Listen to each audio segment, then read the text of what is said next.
बिस्मिल्लाहिर्रहमानिर्रहीम जी। अस्सलाम वालेकुम। कैसे हैं स्टूडेंट्स? उम्मीद है खैरियत से होंगे। आज हम 6th क्लास की मैथमेटिक्स करेंगे, जिसमें हमारी कंटिन्यू एक्सरसाइज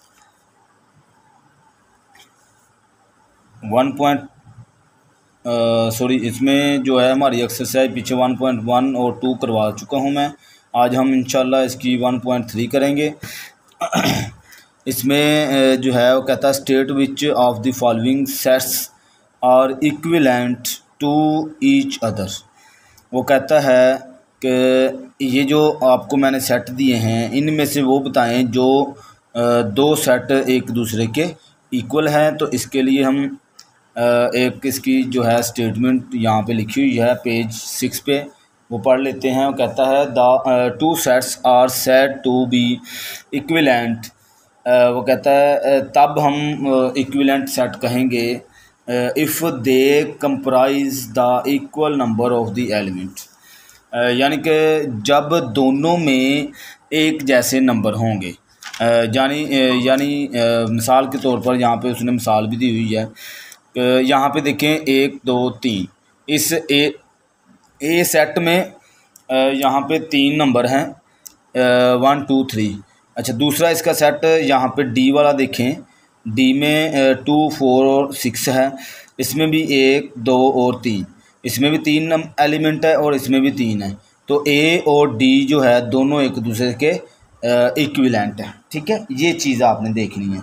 यानी कि जितने एलिमेंट ए में होंगे उतने ही एलिमेंट अगर किसी और सेट में होंगे तो वो दोनों एक दूसरे के इक्विवेलेंट होंगे। जैसे यहाँ पे उसने बताया हुआ है दस राइट ए इक्विवेलेंट डी, यानी जो इक्विवेलेंट होगा उसका जो सिंबल है वो आप इससे शो करेंगे। ठीक है, दोनों तरफ एरो लगा होगा तो ये इक्विवेलेंट का सिंबल होगा।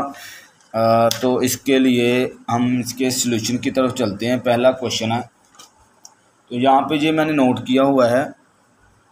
जस्ट हमने इसको हल नहीं हमने करना, सॉल्यूशन नहीं इसका निकालना, जस्ट हमने उसको बताना है कि इनमें से कौन सा ऐसा सेट है जो एक दूसरे के इक्विवेलेंट है। ठीक है, जैसे यहाँ पे पहले वाला सेट मैं आपको बताऊँ, यहाँ पे 2 नंबर हैं ए और बी। अब हमने दूसरा सेट देखना है जिसमें 2 नंबर हो, चाहे जो उनसे मर्ज़ी हो। तो यहाँ पे देखें 1 और 2, यानी इसमें भी 2 एलिमेंट है और इसमें भी 2 एलिमेंट है। ठीक है, तो हम यहाँ पे लिख सकते हैं कि ए जो है इक्विवेलेंट है किसके, ये नंबर कौन सा है, डी। तो ए इक्विवेलेंट डी। अब बी वाला देखते हैं किसके इक्विवेलेंट है, ए ई आई ओ यू, 1 2 3 4 5 एलिमेंट है यहाँ पे। तो हमने ढूंढना है जहाँ पे 5 एलिमेंट होंगे, 1 2 3 4 5। ये देखें 1 2 3 4 5, यहाँ पे ये भी और ये। तो इसको हम लिख सकते हैं बी इक्विवेलेंट है सी यहाँ पे जी के, और ये भी आगे इक्विवेलेंट है यहाँ पे के। तो 3 जो है एलिमेंट एक दूसरे के इक्विवेलेंट है। ठीक है जी। आगे यहाँ पे डी है, सी। अब सी में हमारी जो है अल्फ़ाबेट लिखे हुए हैं A B C D Z तक जो है हमारी ABC लिखी हुई है। तो आपको पता है इसमें जो हमारी अल्फ़ाबेट होते हैं ये टोटल 26 होते हैं। ठीक है जी। तो हमने देखना है कौन से ऐसे एलिमेंट है जहाँ पे टोटल जो एलिमेंट है वो 26 हों। ठीक है, तो यहाँ पे ये वाला H वाला जो है ये और ये C वाला, ये दोनों एक दूसरे के एलिमेंट जो है इक्विवेलेंट होंगे। उसकी वजह ये है कि यहाँ पे लिखा हुआ 1 2 3 आगे सो ऑन। ये इस डॉटेड का मतलब है कि यहाँ पे 4 5 6 7 8 9 10 सारी गिनती यहाँ पे आ रही है 26 तक। तो चूँकि हमें पता है कि ABC के जो टोटल अल्फ़ाबेट हैं वो उनकी तादाद 26 होती है। ठीक है, ये और ये दोनों एक दूसरे के इक्विवेलेंट आगे हैं। तो आप यहाँ पे लिख सकते हैं सी इक्विवेलेंट यहाँ पे H के। बस इतना सा हमारा इसका आंसर होगा। ठीक है जी। अगर ये डी वाला हो गया, ई वाला देखते हैं, यहाँ पे पाकिस्तान लिखा हुआ है और यहाँ पे चाइना। यहाँ पे 2 नंबर आए हुए हैं, 2 एलिमेंट आए हुए हैं, तो 2 एलिमेंट और किस में हैं वो हमने यहाँ पे देखना है।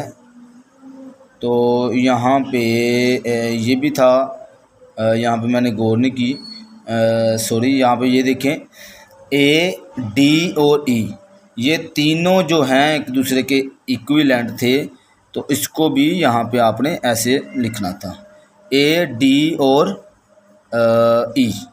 ठीक है जी, ये मैंने यहाँ पे गौर नहीं किया इसको। तो ये तीनों एक दूसरे के इक्विवेलेंट है। अब यहाँ पे एफ़ वाला है, ये खाली सेट है, तो हमने देखना है दूसरा कौन सा खाली सेट है। ये जे वाला जो है ये भी खाली सेट है। ठीक है, तो ये दोनों एक दूसरे के इक्विवेलेंट है, तो आप यहाँ पे लिख सकते हैं एफ़ इक्विवेलेंट जे। ठीक है जी। अब और हमारा कोई तकरीबन कोई भी नहीं है, तो ये था ये हमारा इसका आंस, ये 1 2 3 ये सारे हमारा इसका आंस आ जाएगा। ठीक है जी। अब हम चलते हैं इसके क्वेश्चन नंबर 2 की जानिब।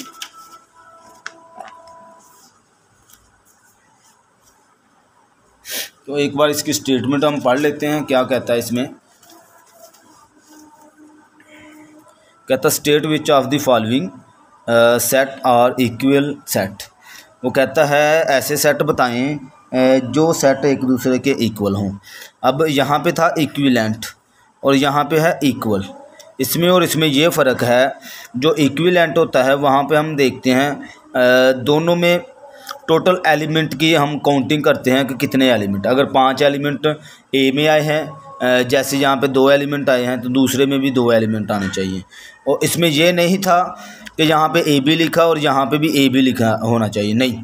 यहाँ पे ये था कि एलिमेंट अगर 2 एलिमेंट की जो तादाद है वो 2 है, तो आगे भी हमने जो दूसरा सेट देखना है उसमें भी हमने सिर्फ तादाद देखनी है, ये नहीं देखना कि इनसे कौन से हैं। ठीक है, लेकिन इक्वल में ऐसे नहीं है।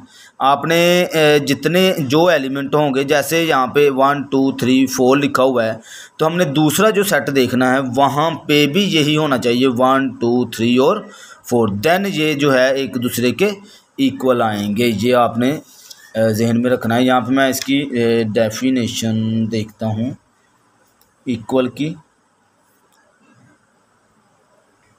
इक्वल की डेफिनेशन तकरीबन यहाँ पे मुझे नहीं मिल रही।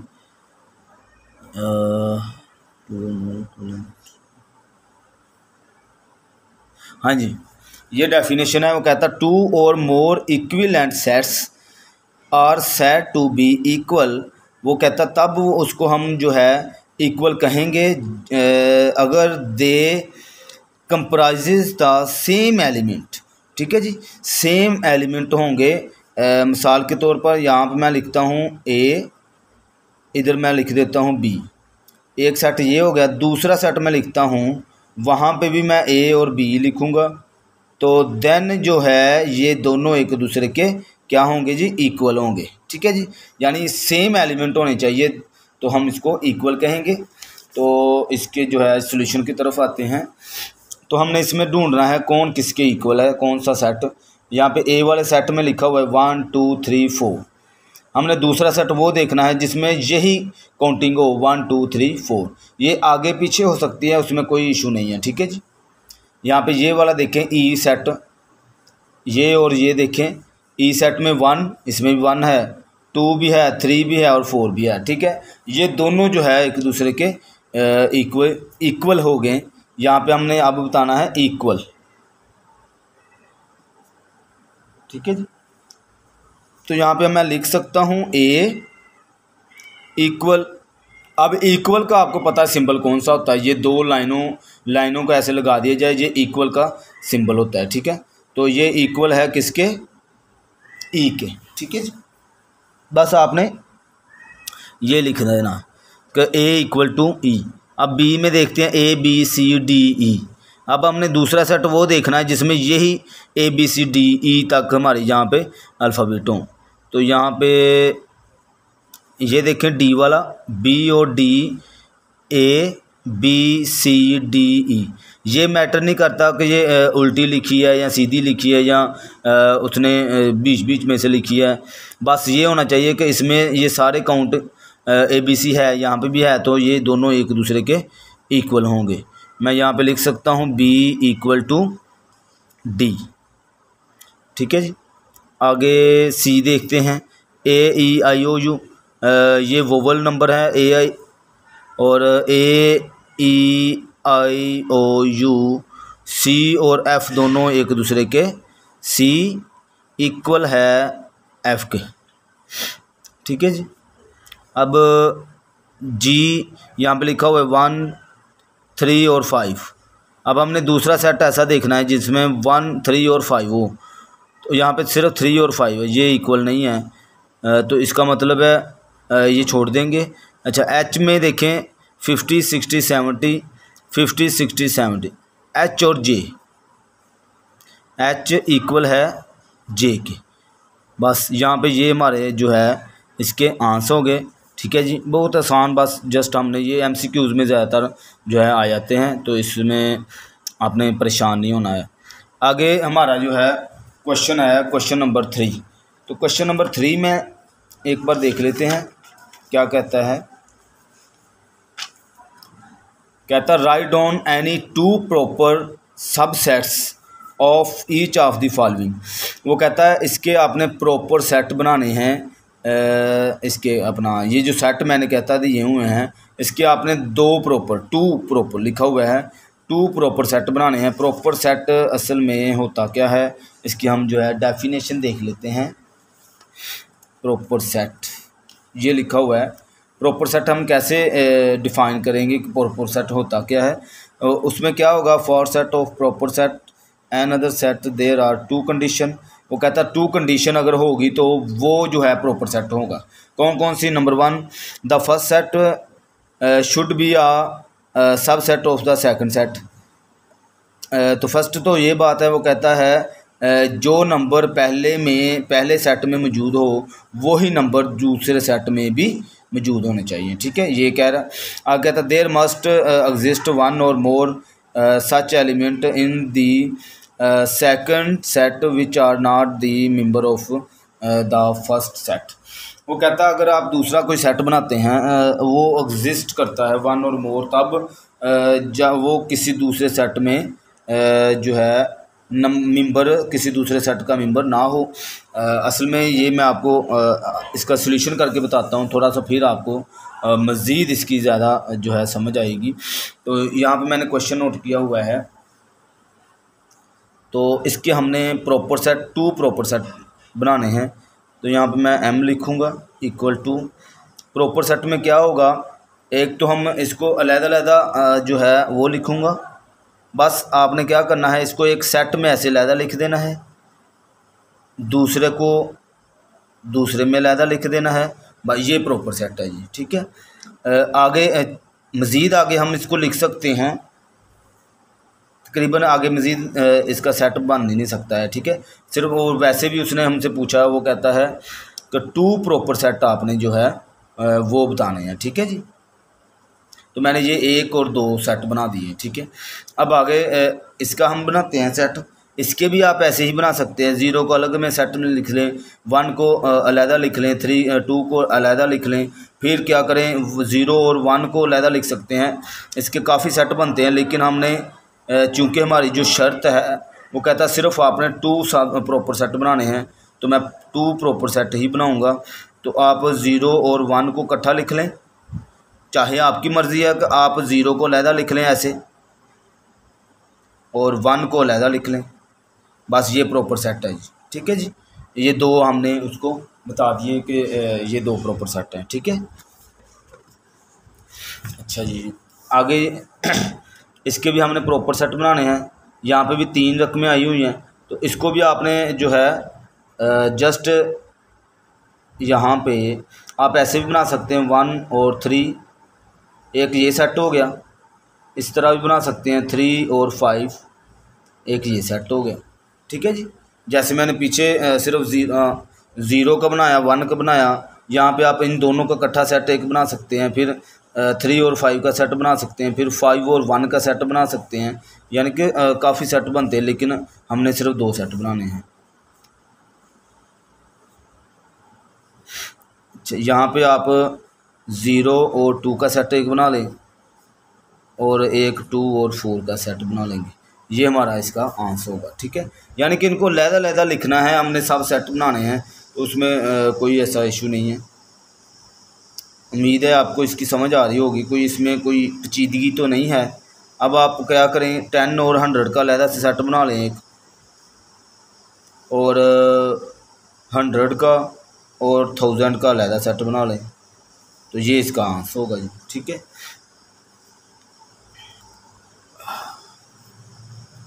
अब हमारा क्वेश्चन है 4। क्वेश्चन 4 में वो कहता है राइट डाउन एनी 4 सब set of each of the following.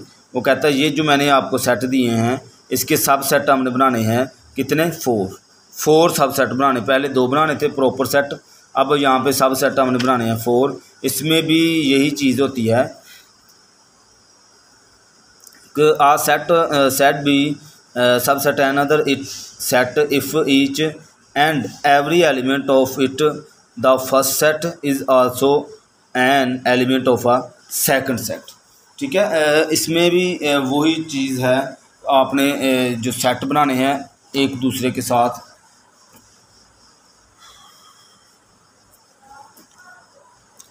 तो यहाँ पे मैं बनाता हूँ। अब इसके सेट तो बड़े बनते हैं, हम क्या करें, ए के अलहदा सेट एक बना लें, बी का 4 कहा है उसने, सी और डी का इकट्ठा बना लें। आपकी मर्ज़ी है, आप इन चारों को अलहदा एक एक सेट में लिख लें तो ये प्रॉपर सेट होगा, सॉरी सब सेट होगा। ये इसका आंसर आ गया जी। ठीक है जी, जितने ये बनते थे उतने मैंने बना दिए, 1 2 3 4, क्योंकि उसने हमसे 4 ही कहा था, मैंने ये 4 ही बना दिए। ठीक है, अब यहाँ पे भी आपने ऐसे ही इक्वल टू 1 और 2 का इकट्ठा बना लें सेट, इसी तरह 3 और 4 का बना लें, इसी तरह 4 और 5 का बना लें, 1 2 3 हो गए, और लास्ट एक सेट आप बना लें 5 और 1 का सेट बना लें। ठीक है जी, तो ये हमारे इसके सब सेट बन गए।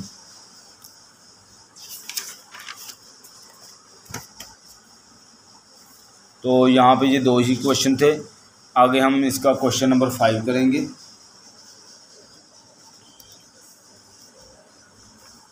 तो क्वेश्चन नंबर 5 में वो कहता है write down the all possible subset of the following sets. वो कहता है जितने पॉसिबल हो सकते हैं उतने आपने सेट बनाने हैं। ठीक है, ये एक रकम दी है, एक उसने ये दी है, तो यहाँ पे मैं रकम लिख लेता हूँ।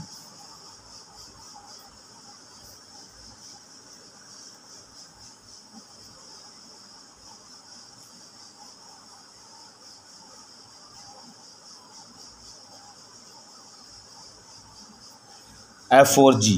ठीक है जी, तो जितने उसने कहा बन सकते हैं सेट आपने बनाने हैं। यहाँ पे एक खाली सेट का सेट बनता है, इसी तरह एक ब्रैकेट आपने क्या करना है, इसके सब सेट बनाने के लिए आपने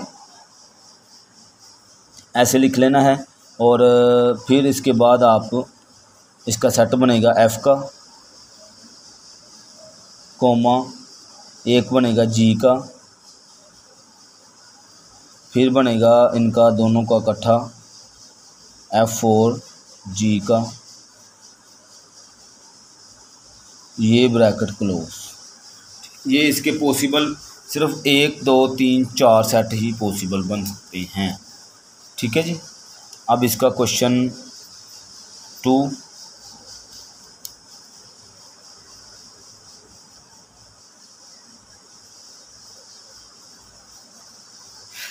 जी, इसके भी हमने जितने पॉसिबल हो सकते हैं उतने सेट बनाने हैं। पहला तो इसका खाली सेट बन गया, कोमा, दूसरा इसका 1 का, तीसरा इसका 3 का, फिर 5 का,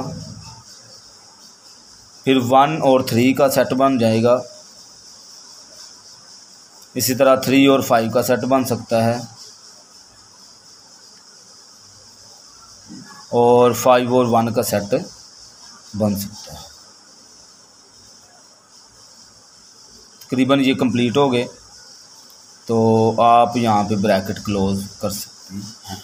ठीक है जी, तो ये इसका जो है हमने सॉल्यूशन कर दिया। आगे हमारा क्वेश्चन नंबर 6 हम करेंगे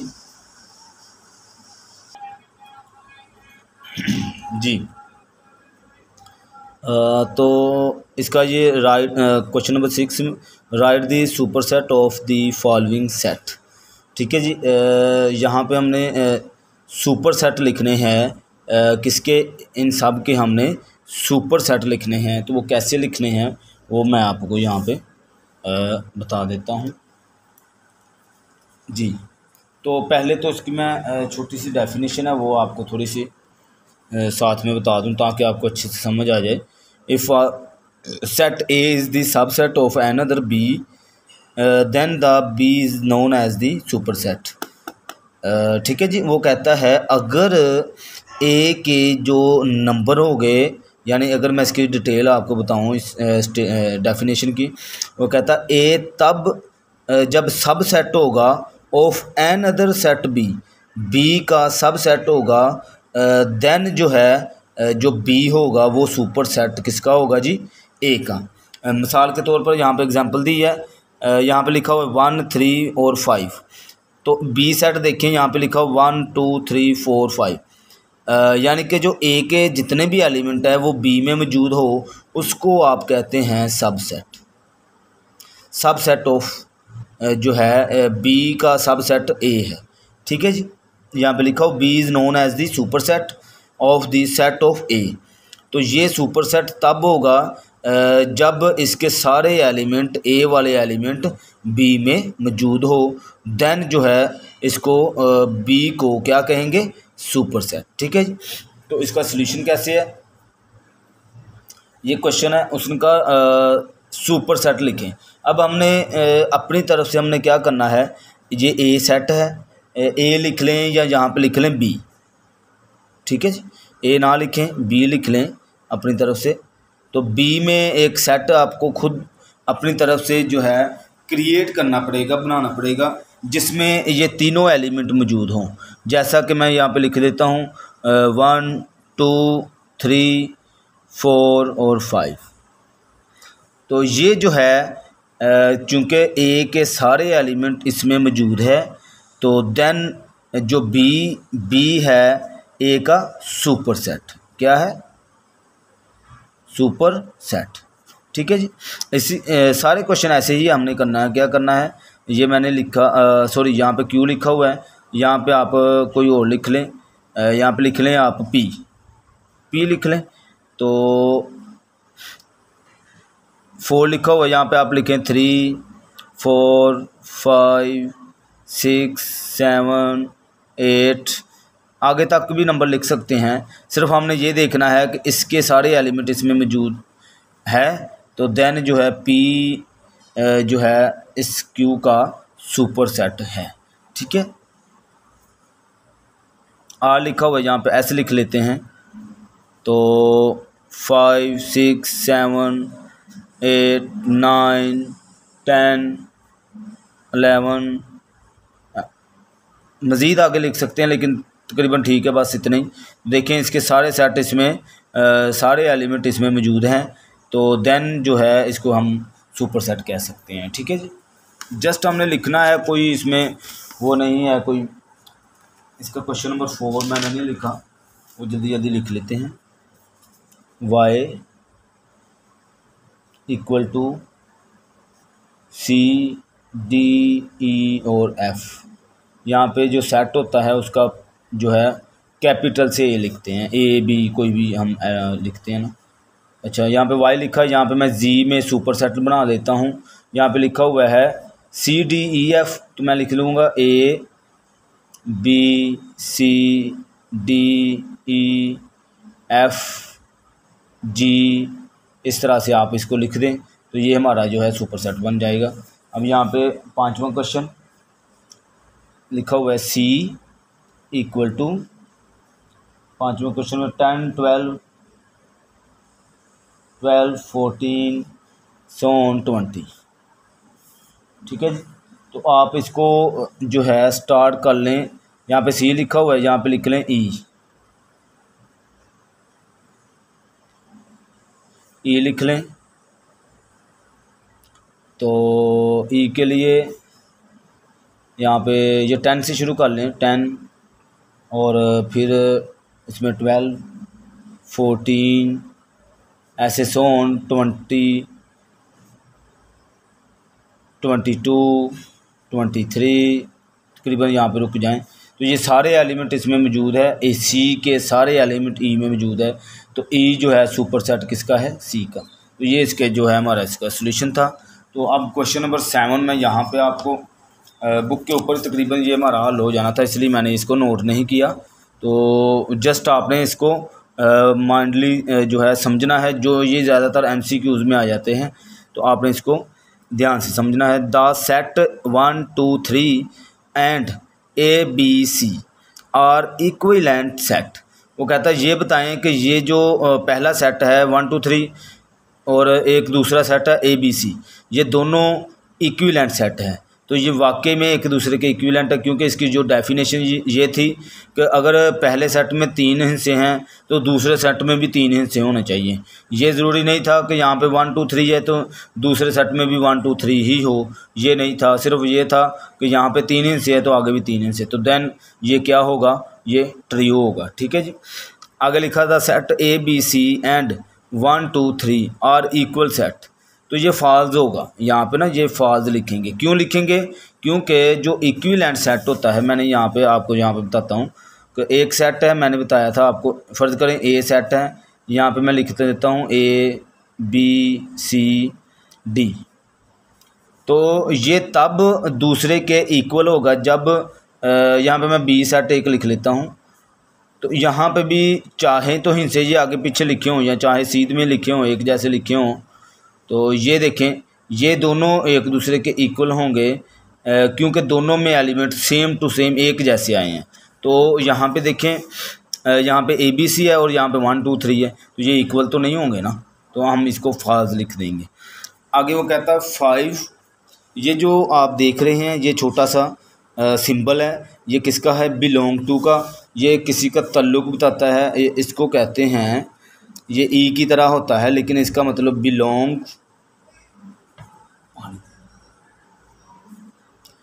बिलोंग टू, यानी कि ये किसी नंबर का किसी सेट के साथ तल्लुक बताता है। यहाँ पे ये ABCD लिखा हुआ है, यहाँ पे मैं लिखूँ ए बिलोंग करता है इस सेट से, तो वाकई ये बिलोंग करेगा इस सेट से, यानी कि ये तल्लुक बताता है।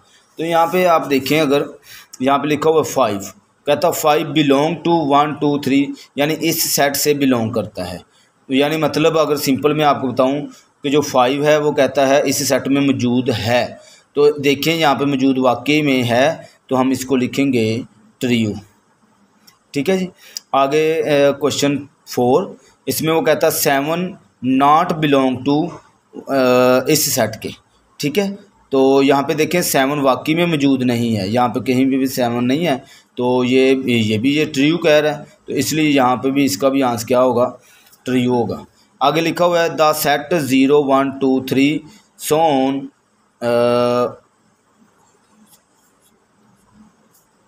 10 lakh is an infinite set. वो कहता है ये जो मैंने आपको सामने सेट लिखा है ये इन्फिनिट सेट है, तो ये फॉल्स है। फॉल्स क्यों हुआ, आपको मैंने बताया हुआ है, जो इन्फिनिट, एक था फिनिट सेट और एक था इनफिनिट सेट। फिनिट सेट वो होता है जो महदूद होता है,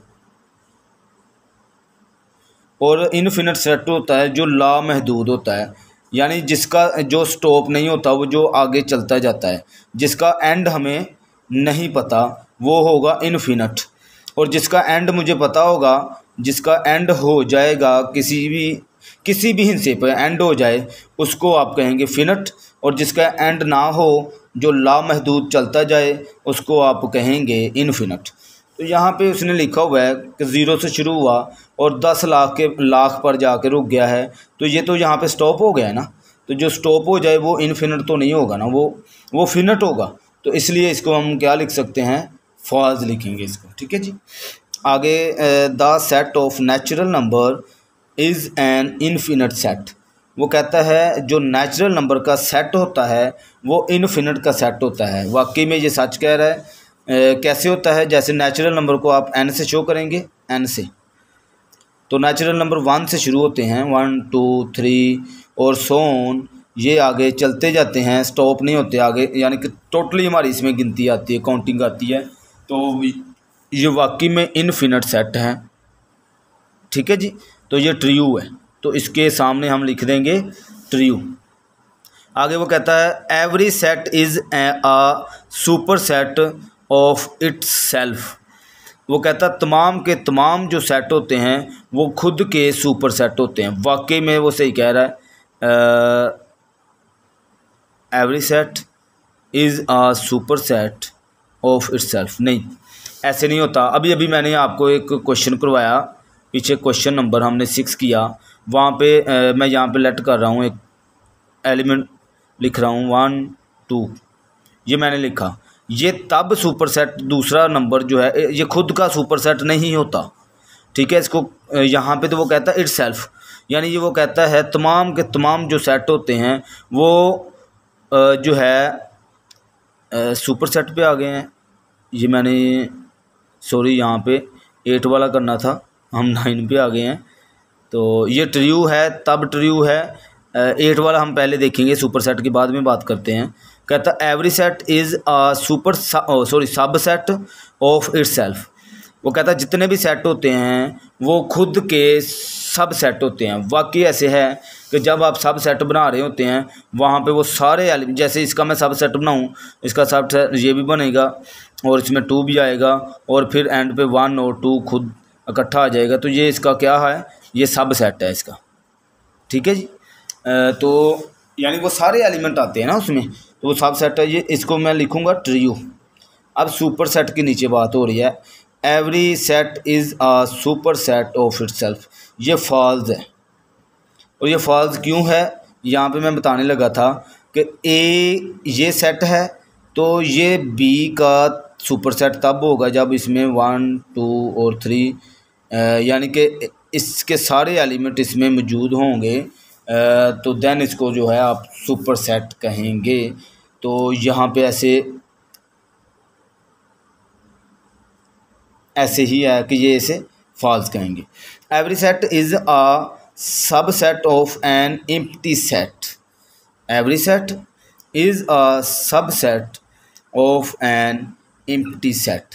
वो कहता एम्प्टी सेट का जो सब सेट होता है, तमाम के तमाम जो सब सेट होते हैं वो एम्प्टी सेट, खाली सेट होते हैं। ये गलत कह रहा है कि खाली सेट वो नहीं होते, वो हम जब बनाते हैं सुपर सब सेट तो वो भरे हुए होते हैं, वो खाली सेट नहीं होते। एम्प्टी मतलब होता है खाली सेट। अच्छा, N empty set is a sub set of every set. खाली सेट का जो वो कहता है इज़ अ सब सेट होता है ऑफ एवरी सेट। बिल्कुल ऐसे ही उसने कहा जब मैं यहाँ पे सब सेट बना रहा था। अगर मैं यहाँ पे बताऊँ क्वेश्चन नंबर हमारे 5 में थोड़ा सा आपको हिंट देने लगा हूँ कि जो खाली सेट होता है वो तमाम जो भी हम सब सेट बनाते हैं उसमें मौजूद होता है, ठीक है। ये स्टेटमेंट भी हमसे यही कह रही है। कहता है N empty set is a sub set of every set. हर एक सेट में एम्प्टी सेट होता है, वाकई से ही कह रहा है, तो इसको मैं लिखूँगा ट्रू। तो अ सिंगलटन सेट हैज़ 2 सब सेट। वो कहता है जो सिंगलटन सेट होता है उसके 2 सब सेट बनते हैं। कैसे, फ़र्ज़ करें जो सिंगलटन था वहाँ पे शर्त ये थी कि एक नंबर होना चाहिए, तो एक नंबर होता है। अगर मैं इसके सब सेट बनाऊँ तो वो बनेंगे ए इक्वल टू, एक तो इसका खाली सेट बनेगा और दूसरा इसका खुद का सेट बनेगा, तो ये 2 सेट इसके बनेंगे। तो इसको मैं क्या लिखूँगा, ट्रू लिखूँगा, ठीक है जी। तो ये हमारी इस तरह से एक्सरसाइज जो है 1.3 कंप्लीट होती है। उम्मीद है इन क्वेश्चनों की आपको अच्छे से समझ आई होगी, लेकिन अगर फिर भी आपका कोई क्वेश्चन हो, कुछ पूछना हो तो आप पूछ सकते हैं। मेरे चैनल को सब्सक्राइब करें, ज़्यादा से ज़्यादा दोस्तों में, स्टूडेंट्स में शेयर करें। बहुत शुक्रिया जी, दुआओं में याद रखना। अल्लाह हाफिज़।